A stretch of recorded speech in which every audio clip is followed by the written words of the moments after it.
Trevor, what's this day like as a player to come in? You don't really have to review everything from last night, but it's still obviously fresh, and you have to sort of say goodbye to everybody Yeah.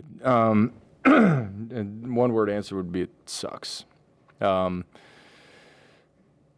don't plan on this happening. I honestly didn't think we'd be having this talk today. I felt like we'd be getting our bags packed to go to Vancouver and booking families trips to what hotels they're going to be staying at, and unfortunately, we didn't get it done yesterday, and it hurts. There was a lot of tears shed. I love this group, and I truly wouldn't have chose to go to war with any other group than this group that we have.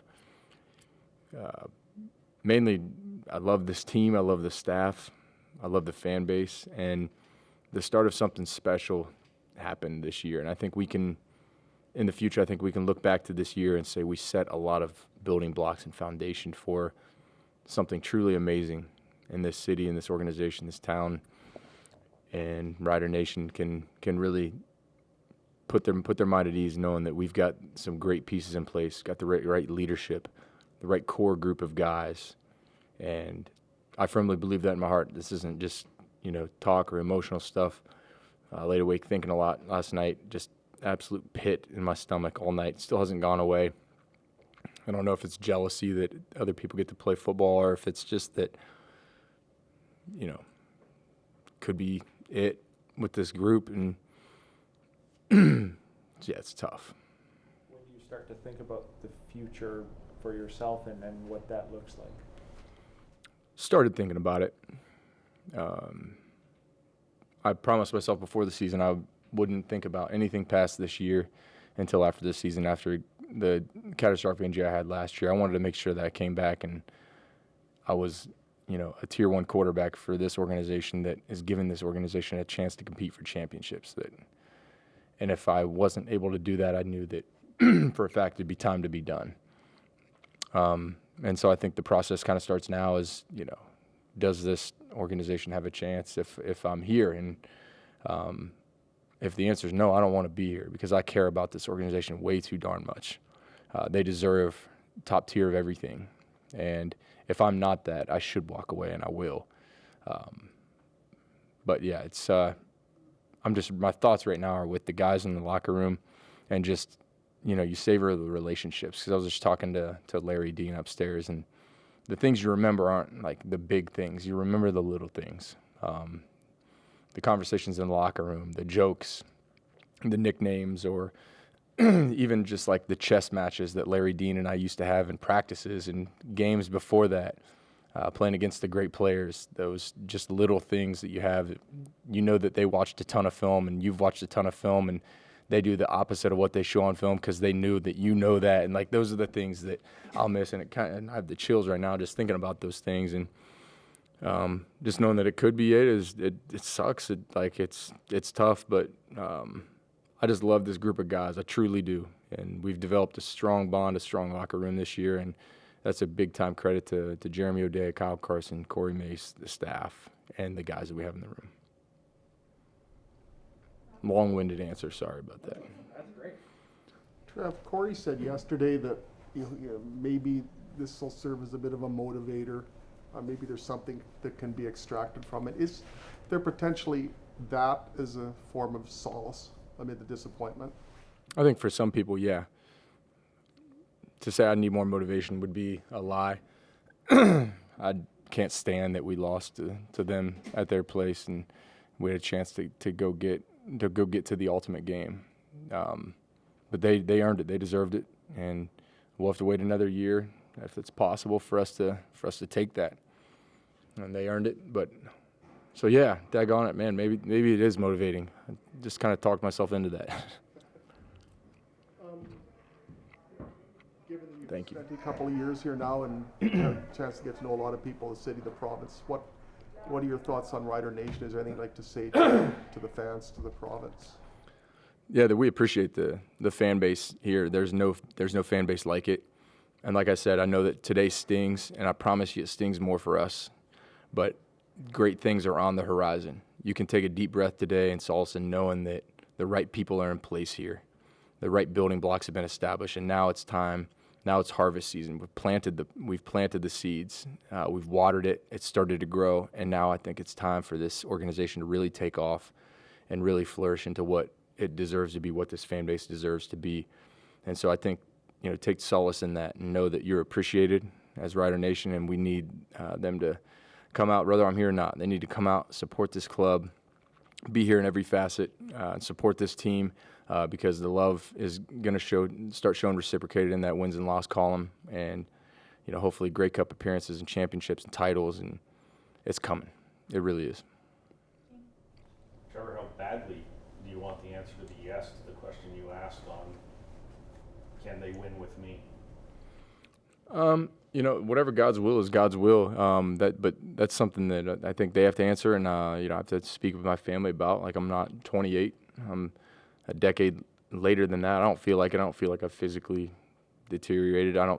If it is done, it wouldn't be because I think my physical deterioration. But that's on them, and they'll make a sound decision. And they're really smart people, and whatever they decide is awesome. And I'm going to be rooting for this club because of who those type of people are, the character of those men upstairs.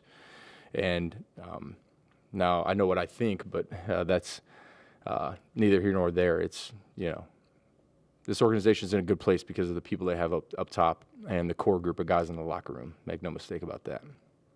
How do you feel about your game heading into, you're going to be 39 when this ball is in the air to start next season? How do you feel where you're at in your career and what you can contribute to the Riders?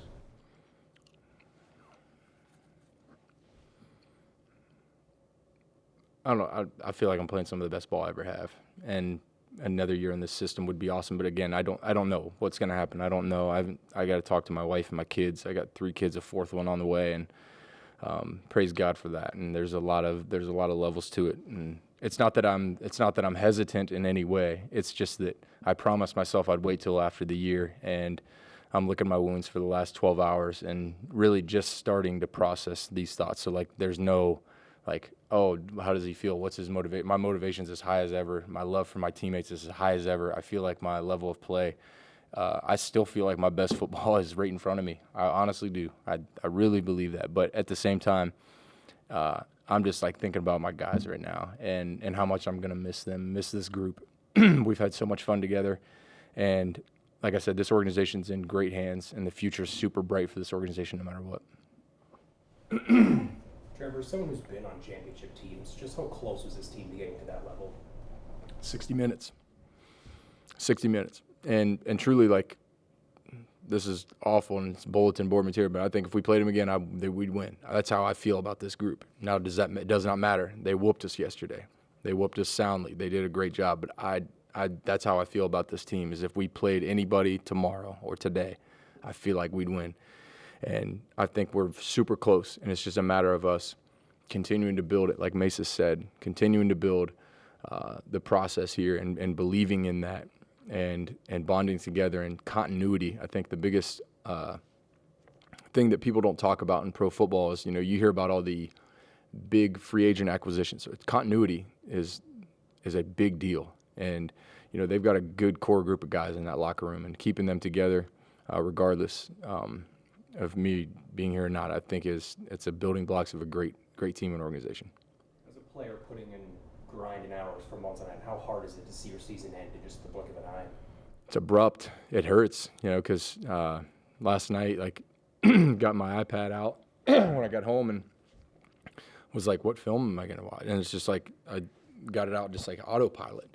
And, you come in here and I start walking to the quarterback room on autopilot, and I'm like, what am I going there for? And it's just constant reminders, just that, pit in your stomach, like I said, it's tough. Today sucks. It does. It's truly the worst day. Trevor, I've never seen another athlete more dialed in when it comes to your mental approach, your mental awareness. Where are you at mentally right now? Continuing to grow. And I feel like, I put tedious, malicious time, lots of time into, taking care of my body. That way I can give myself the option to not, physically deteriorate it at the age I am. I still feel like I have lots of years left physically, and mentally is one of those things where you don't have to, really deteriorate in that way. You can really just keep growing and keep building. And I think that the better you are mentally, the faster you can be processing wise on the field and allow yourself to have even more of an advantage. And, you know, you hear a lot of people talk about when they get in their older years, if I knew what I knew now, you know, I'm sure you've heard everybody in their world say that, you know, it's, if I knew then or now, yeah, you know what I'm saying, right? When I was 24, if I knew what I knew now. And it's the truth. And a lot of times, a lot of people don't take advantage of, you know, that mental aspect and growing mentally and the processing part of the game and talking to people and finding ways to sharpen your mental sword. And I think those are big things. And I feel like I'm continuing to grow in that way. There's a lot of talk this season about foundation, pillars, and building. What's the next step in that building process? I think it's, you know, like I just talked about, the water and sunlight and getting to watch this team flourish. And I think that's what's right in front of Rider Nation right now is watching this organization flourish. And, you know, if I'm a fan, I'm going to get my season tickets now because the next number of years when Corey Mason, J.O. and Kyle and Mark Mueller, when they're here, this is going to be a special place. A couple of guys in the locker room today when asked about what is the next step or what was the biggest difference that maybe the team just couldn't get over the hump and what do you need to change? A couple guys said maturity. Do you agree with that or no? Yeah, I think that, you know, weathering storms is a big deal because the only thing guaranteed in pro football is adversity and how do you deal with it. And, you know, there's, like I've said before, there's an event, a response, and an outcome. The only thing you control is the response. And our response this year was always that of a championship mindset and approaching things the same way. You know, throughout anything this year, it was trusting our process. It was, you know, upping our mental focus, dialing in our physical preparation and trusting what we're doing. And to me, we did have a more mature locker room, more, I guess, mature responses from our guys. And I think it sort of started to pay dividends in the end. And unfortunately, yesterday, we just caught Winnipeg on their day, and they did a great job. That being said, a couple guys, especially ones that have been here for a few years, said that this is one of the tightest teams, or if not the tightest they've been on. What do you think? Yeah, absolutely. And, you know, you could feel that. And I think when you get to the Final Four teams in the CFL, that most teams are that. And this locker room was never fractured no matter what was going on. There was never people, you know, going crazy or anything of that nature. And we're fortunate to have that. And that starts at the top, goes into the, you know, the positional leaders and, you know, down to everybody. And we had guys that were totally bought in. And next year, I think, will be even tighter.